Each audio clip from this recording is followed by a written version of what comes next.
What's up, guys? Brand new promo code here for Ultimate Golf users, fresh accounts only. So you need a brand new account, less than a week old. So when I go up here to news and messages, this is the promo code area. And we can go to enter, and I'm going to type in ZACHVIP. So this is brand new code, brand new accounts only. And here you're going to see it's going to come with good clubs. To start off with, it's going to come in with some balls and also exclusive pins. These are very, very good pins. So here you see ball pins coming in, club pins coming in, and they are exclusive. Brand new, and I will go over everything. So here you can see the clubs to get you guys started. Brand new accounts only, practice pins, which you'll be able to use to, rehearse tournament wins, stuff like that. And then these club pin and ball pin options. So let me go out here and just show you what these look like. So once I go over to pins, here you'll see that they're locked. Let me go to Q School, and we're just going to skip Q School here down here at the bottom. Once we skip Q School, you're going to see that this unlocks, and we will go to club pin. Boost multiple stats of golf clubs by 30%, or 30 plus 30. And then here you'll see a wind pin, minus 10% wind. So these are brand new pins for you guys. And when we enter in the other promo code, so this promo code should still be good as well, which will give you a brand new VIP and here you see special VIP on that one's done. But let me show you what this one does. So that is ZACHVIP that I just used. So once I go over to VIPs here, and we can go down to players, you are going to see, it should be in here somewhere. Is it this one? No, that's Daconi, and it's this one.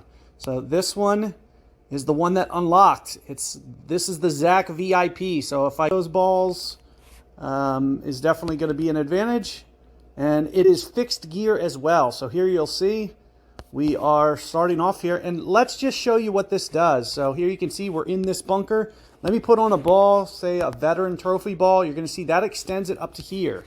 So watch what happens when I apply these pins. So this is what this pin is going to be for you. It's going to put it up here at the fringe. So we're all the way up at the fringe. And then we can go and we can only equip one pin until we unlock. But look how much of a difference this is. So you can see I'll put on and take off, and you can just see the difference. And you can use both of these pins as well. The one's going to take the wind, and it's going to reduce it another 10%. In this case, it's going to take 3.4 down to below 3. So keep all that in mind, and you can see that you'll be able to get through this setup much more easily using the pins. And then here you can see this practice pin. We give you 9 to start off, so you can use these practice if you'd like. Just keep in mind that it is going to run through your inventory. But best of luck out there with that promo code. Let me know that you guys get it okay. And let me know if you have any questions or concerns in the comments, and I'll do the best that I can to help you guys out. Best of luck out there, and happy swinging. See you guys.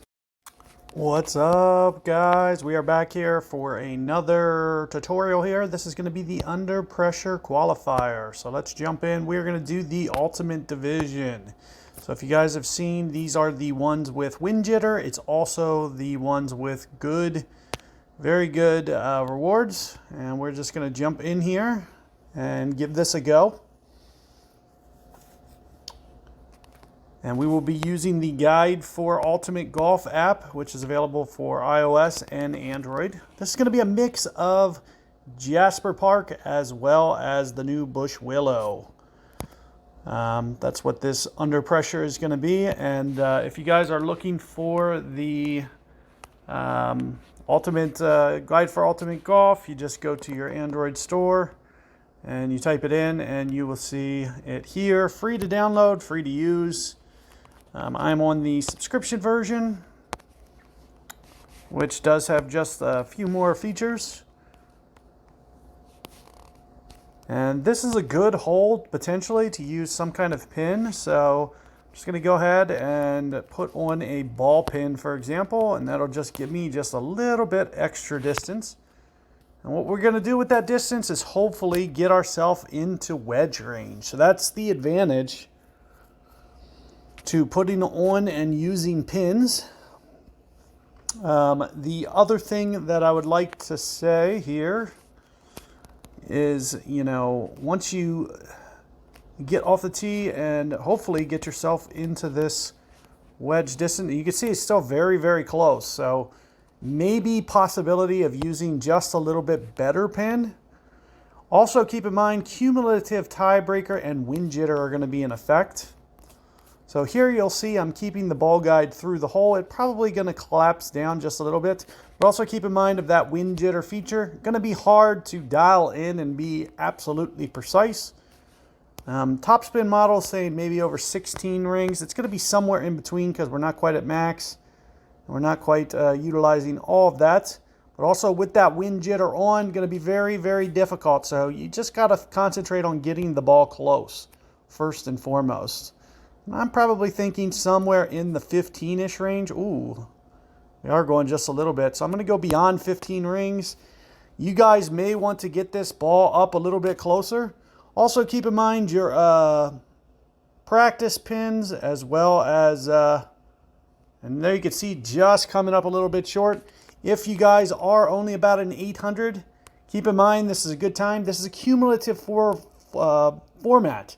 So 3 replays, you can go back and dial in a little bit closer. I'm just going to keep going with this and just be okay. But if you do want to dial this one in, this is a great one to get that eagle. Probably best to get it just a little bit farther off the tee. Of course, you can use a better wind ball to kind of cut down that wind and give yourself a really good chance to keep that within wedge distance. You can see I was right at the max.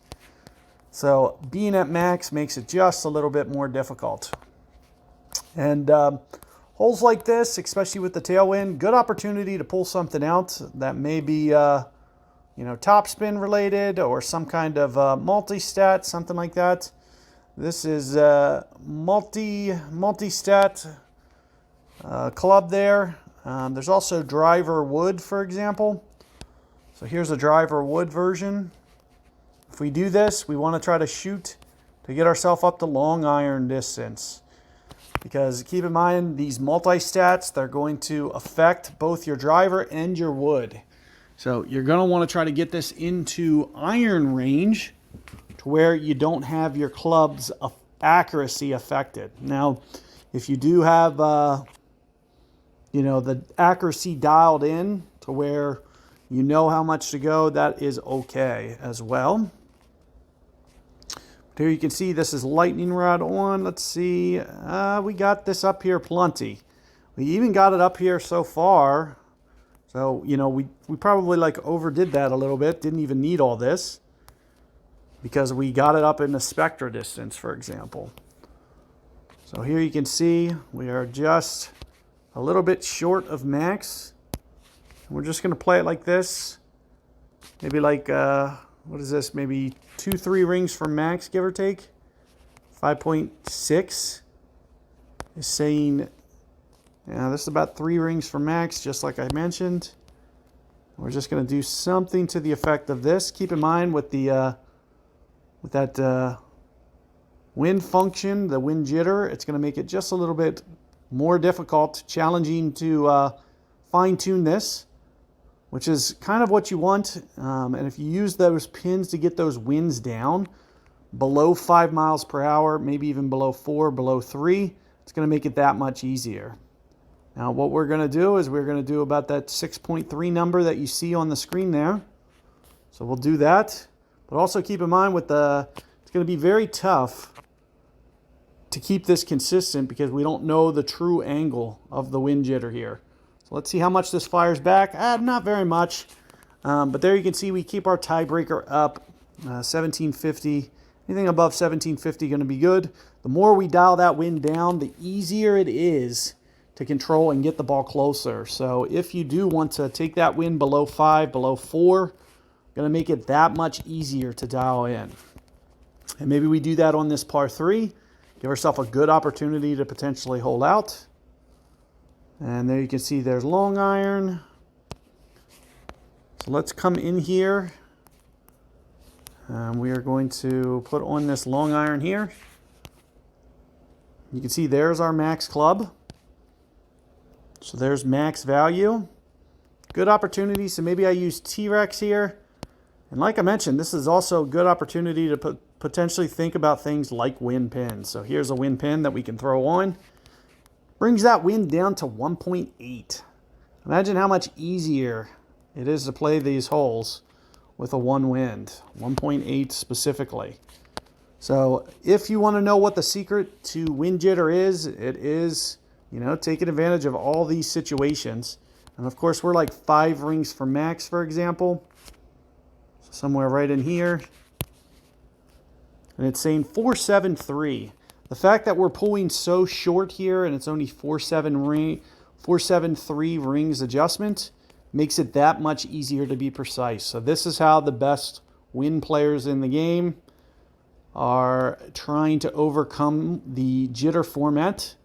Of course, if we really want to dial this in, we can use this last ring tool and just position this and get it in like this. But keep in mind, you know, there's still some variance because of the wind jitter. So it's going to be tough to be precise here. What we're going to do is maybe 4.7 right here. Just maybe a tick mark more. I'm just going to take just a hair off of this.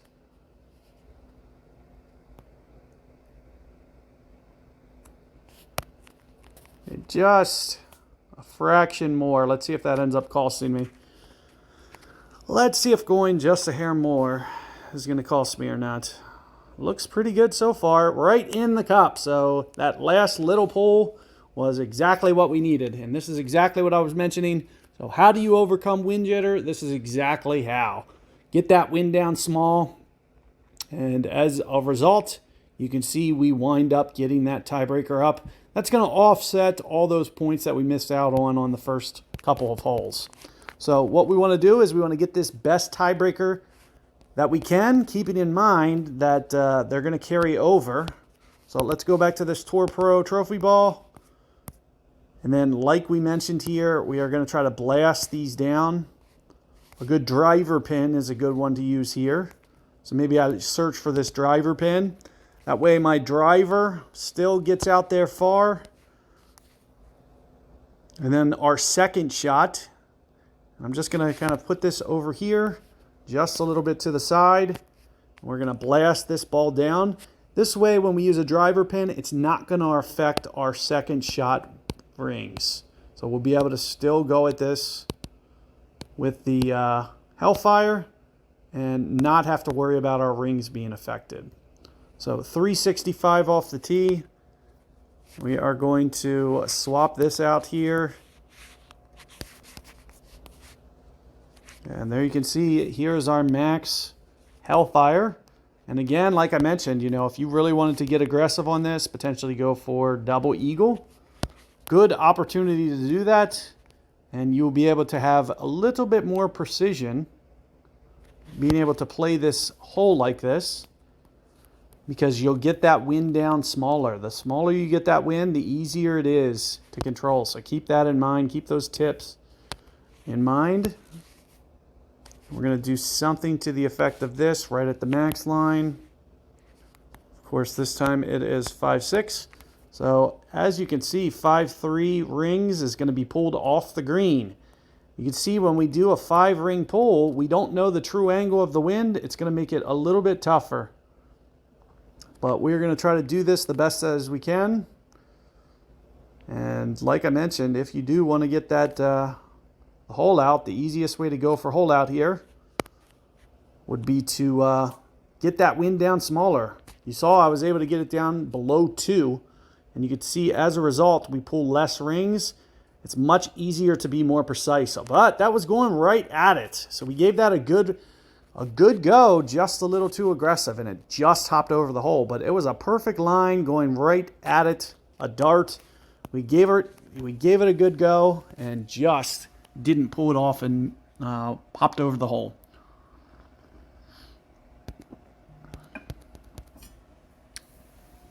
So let's keep going here. This hole number 5, which as you guys can see in this situation is going to be the 18th.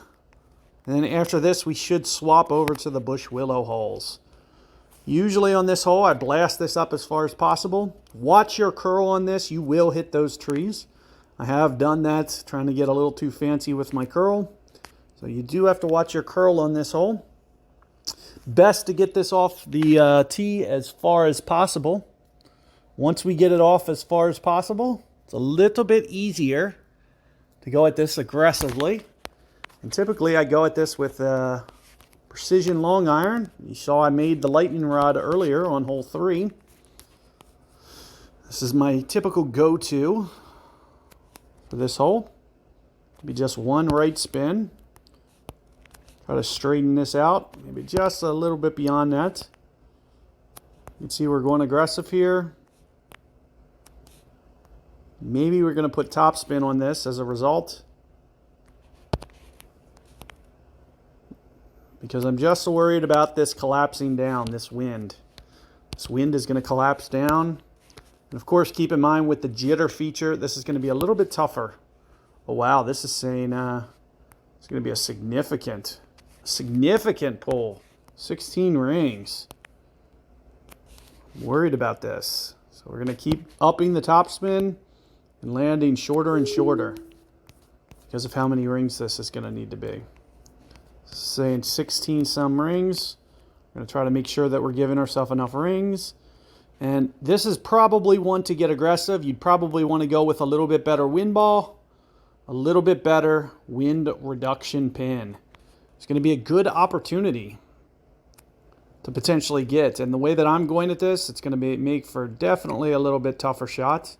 We're going to try to do, because keep in mind that wind jitter, we don't know the true angle. So when we don't know the true angle, the farther we pull, and at 16 rings, because keep in mind when we made that ace earlier, it was only 4 rings. But this has a chance to be that much more offline. So here you can see it just coming up to the right. It's because we don't know that true pull angle. So that's the difference between a 16 ring pull and a 4 ring pull, 4 to 5 ring pull. You see how much more easy it is to keep the line because we're doing less ring pull. It would have deflected a lot less to the right. Keep in mind, if I just missed by a foot to the right or whatever it was, it probably would have only missed like 2 inches to the right with, 3 times less wind. So, it's just a way of getting that much more precise, keeping it as close as possible. Let's jump into the bush willow holes now. Potentially a good opportunity for you guys to get aggressive. So maybe we'll do that here. We'll do driver wood, and then we'll also do ball pin. You can see as a result how close we can get this up. And keep in mind this is a 10% ball. Maybe we want to switch balls here. Maybe this is a good opportunity. If you guys picked up these 12% balls, just that little extra 2% drive could make all the difference in the world here. So we are going to go at this, just blast this over the trees. Keep in mind the idea to get up as close as possible gives us that hopefully security of the eagle. And 2% can make all the difference in the world if we're trying to go for the hole out here. So goal here is hole out. So if hole out is the goal, getting that wind up, down as much as possible, and also getting the ball off the tee as far as possible. So this almost looks like it's in the hole. That looks pretty perfect. And then what I usually do is I use that white circle. It looks like I'm just outside the white circle, so this wind may play. That's kind of like my reference. And I'll do that sometimes when we're talking white circle. If I get any farther, I would probably use this slider. So you can see this slider that I have up here in the center of my screen. I can use that as well. And you can see this is kind of right off the right of the hole. We're going to try to just dial this in just a little bit more. Maybe just pull it up 1 tick mark. And hopefully that, it looks like it's going to catch right edge there. So I'm going to kind of just play this out right edge and hope right edge is perfect. Of course, you see great shot. We shouldn't have to worry about that great shot playing. And there you can see right into the center of the hole. So just a fraction, that wind is going to play. And that's a result of just getting that up as far as possible. Now keep in mind, we didn't do that for the score. It's more like we gained an extra. Of course, it's going to solidify that we qualify, but we also gained an extra 100 tiebreaker points. That's a way, and that's where if you want to dial in that first hole a little bit more, save yourself those 100 extra points. It's just going to carry you over that much better into the final round. And here you guys can see that's 5, 10, 15, 20, 25, somewhere around 25 rings, 27 rings for max. We're just going to stick with this club. Why not? We'll just pull this down to about 26, 27. Of course, we got to put this correct wind in. It's saying 14, 20 rings. Not going to be an easy pull again. So if we wanted to go for another ace, best to do it with better balls. I'm just going to go ahead and, keep this at kind of a mix. You guys are free to go at this a little bit more aggressively if you want. Of course, that's what I would recommend if you're really trying to climb your way up the leaderboard. Then you just go for this one very aggressively. Of course, I'm just going to kind of rough count 14, 20 with a good estimation. You can also see that I kept that ball guide through the hole. It's going to collapse down for sure. Here you can see it's coming in. Ooh, just over the edge of the cup. If it would have just landed just up, if I would have went one extra tick mark pull, that bounce might have been right on the hole and we would have just got that hole-in-one potentially. So it's a game of inches sometimes. And of course, the less that you have to pull, the easier it is to be able to dial those shots in. So do keep that in mind when you guys are playing through these rounds. And a nice long par 4 here, straight into the wind. And sometimes what you'll see that I do is I just kind of play for yardage. Maybe we do that here. We'll just kind of play this here. Try to get this in kind of perfect yardage distance, somewhere right here, I'm thinking. No pins. We're just kind of getting this off the tee.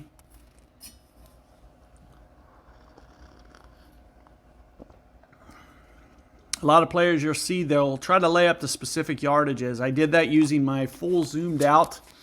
And I was just trying to, and I was just kind of roughing it. Some guys may be just a little bit more dialed than what I did.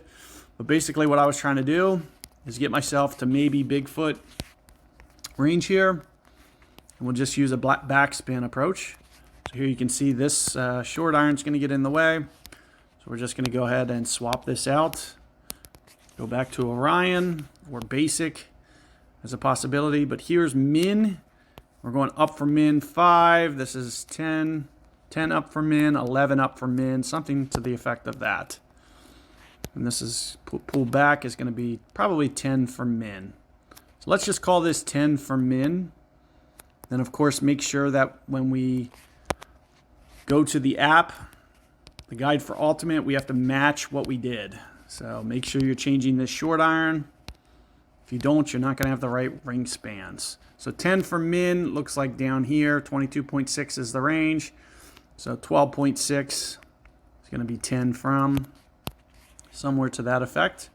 Of course, 6.1. It's saying 545 on the adjustment. So we can try to do that in 2 pulls if we want. I'm just going to do it in 1, just kind of fast pull. Keep in mind, if we wanted to really get aggressive, getting that wind down is going to be the best secret for you guys. Getting that wind down as far as possible just makes it that much easier to be precise. So I'm just going to kind of eyeball this. And of course, keeping the wind up at a 6, it's a very large wind. Going to be very tough to make a 6 wind, especially when we don't know the pull angle. So keep in mind, we were guessing what the jitter angle was, and it looks like we guessed just a little bit off because you can see that the ball winds up to the left of the hole, which means that our pull angle was a little bit off. And that's a result. But what it's doing is it's fair for everybody. So what you guys are going to see is all the scores in the divisions, they're going to get low. They're not going to be as controlled. That's why this is such a popular format. is because the scores, like, people are having trouble making the shots. So when you shoot 14, 15 under, you're going to really be putting up good numbers. Even 12 under sometimes is a really good number in jitter. So definitely keep that in mind. And as you can see, you know, why not? I'll just do it again potentially. Let's just ball up here and just take a look at what it looks like with a couple pins. Because I just want, you know, I definitely want you guys to always be considering these possibilities, which is blasting it up as far as possible. And why do we blast it up as far as possible? It's because we can potentially easily make the second shot and almost hit the tree. So watch your curl there. If you do go for a shot like this, do watch that curl, because you can see I almost clipped the tree. Fortunately able to miss. But this is the advantage, or, you know, reason to get it up here, is to get ourselves close enough that we just have a slam dunk to get a 999. So if we're trying to up our tiebreaker score, this is a good way to keep in mind, these are cumulative tiebreakers. Your tiebreaker's carrying over. So we need to get the best tiebreaker we can to carry into the next round. So with that being said, let's do this again, and we'll zoom this out. It looks like I'm just outside the range again. Maybe this is a good opportunity to actually dial this up this way percentage-wise.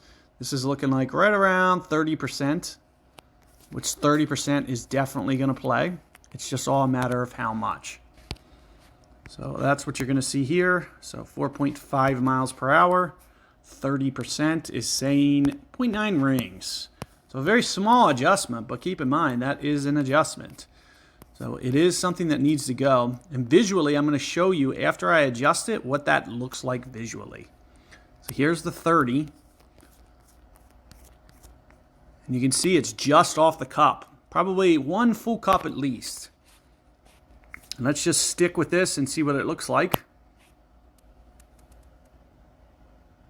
And as a result, there you can see right into the center of the hole. So another $9.99. All we had to do is a 1 cup adjustment. That is the advantage of getting it up there as far as possible. We get that $9.99. We put ourselves at what? 14 under with a 10.327. So 10.327, you can see that's the top tiebreaker. So we're going to carry over into the next round that tiebreaker. So 10.327. And let me show you what it looked like on the scorecard. Of course, we could have firmed up hole number 1, got an extra 100 points there. But other than that, we played pretty clean. So all the rest of them look pretty good, except for that first one. So that's the advantage of going back. Do remember that and keep all this in mind. Your tiebreaker's carrying over, so you want to do the best as possible. Since jitter is on for these events, it's a good opportunity. If you do put in a tight, tidy scorecard, you're going to put yourself in a good position come Sunday for those top rewards.